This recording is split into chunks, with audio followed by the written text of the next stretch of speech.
Hi అండి, ఇవాళ నా టెర్రస్ మీద అయితే ఏమేమి మొక్కలు ఉన్నాయో ఏమేమి కూరగాయలు అయితే చూపిస్తాను. చూడండి ఒకసారి అయితే.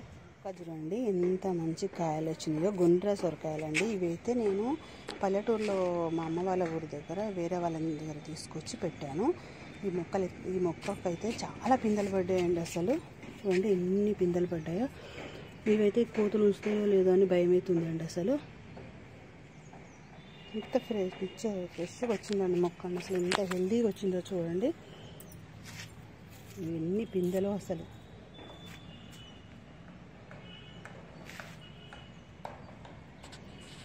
ఇంకో చెట్టు కూడా పెట్టాను, కానీ ఇదైతే ఇంకా తినేసినాయండి కోతులు. అయితే మొత్తం తినేసినాయి కోతులు. ఇంకా దీనికి 2 పిందెలు ఉంటూ కూడా పడేసినాయి కదండి.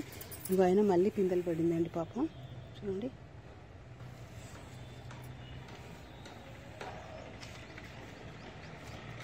కోతులు లేకపోతేనండి అసలు మేము ఎన్ని కాయలు తిన్నా కూడా అయిపోయి. ఎంత కాయ వచ్చిందో చూడండి. ఇక చూడండి ఎన్ని కాయలు వచ్చినాయో. ఇది గుండ్ర సొరకాయ అండి. ఎంత టేస్ట్ ఉంటుందో ఈ గుండ్ర సొరకాయ అయితే. ఇంకా నేను వేరే చెట్టు కూడా పెట్టానండి. ఇది పొడుగు సొరకాయలండి. ఇవైతే చూడండి, ఇదొక టైపు, పొడవు కాదు, ఒక టైపు ఉంటాయండి. కింద వచ్చేసి లావుగుండి పైన సన్నగా ఉంటాయండి. ఇవి ఎంత బాగా వచ్చిందో పువ్వులు. టమాటా చెట్లు అండి, పెట్టి ఒక 2 months అవుతుంది, కానీ ఎంత పువ్వు వచ్చిందో చూడండి. అసలు ఇవి నాటు టమాటా అండి. అసలు పుల్లగా ఉంటాయి కాయ. ఎంత టేస్ట్గా ఉంటుందో మనకు. కానీ ఇవి కూడా కోతులు ఉంచుతాయి. ఏం చేసి పిందె అయితే చూడండి ఎన్ని పిందెలు వచ్చినాయో. అసలు లోపల బాగా వచ్చినాయండి పిందెలు. వేరే పిందెలు కూడా పడ్డాయి, కానీ కోతులు ఉంచుతాయండి ఇవైతే.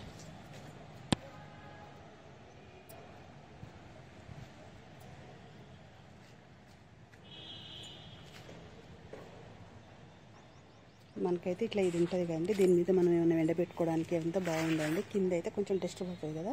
ఇంకా మేము ఏమైనా వడియాలు పెట్టుకోవాలన్నా, మిర్చి పెట్టుకోవాలన్నా కూడా ఇలా పెట్టుకుంటాము. డ్రాగన్ ఫ్రూట్ అయితే ఇలా వచ్చిందండి. మరి ఈసారైనా కాయలు వస్తాయో లేదో చూడాలి. ఇంకా పాలకూర, తోటకూర అయితే ఫుల్ ఉంది. మనకు కట్ చేయాలి. ఈసారి అయితే కట్ చేసి చేయాలి కర్రీ అయితే. తోటకూర అయితే ఇంకా కర్రీ చేయాలి. పాలకూర అయితే పప్పులు వేసుకోవాలండి. చూడండి మునక్కాయలు కూడా ఎంత బాగున్నాయో. బాగా వచ్చినాయండి పిందెలు. అసలు కొమ్మ వెయిట్ ఆపుతుందో లేదో అనిపిస్తుంది నాకైతే. కొమ్మ కూడా వచ్చినాయి కాయలు బాగా. ఈ విత్తనం కాయ అయితే ఎండిపోతే తీసేద్దాం అనుకుంటానండి. తీసేయాలి దీన్ని అయితే. కొన్ని పచ్చి ఉంది కదా అని ఉంచాను. ఇంకా విత్తనం రెడీ అవుతుందో లేదో అని కొంచెం ఎండితే తీసేయాలండి.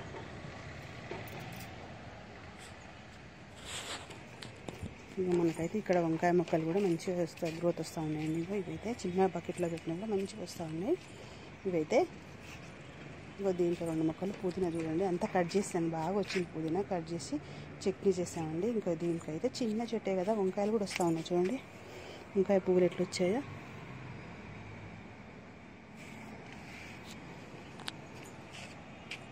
వచ్చాయండి.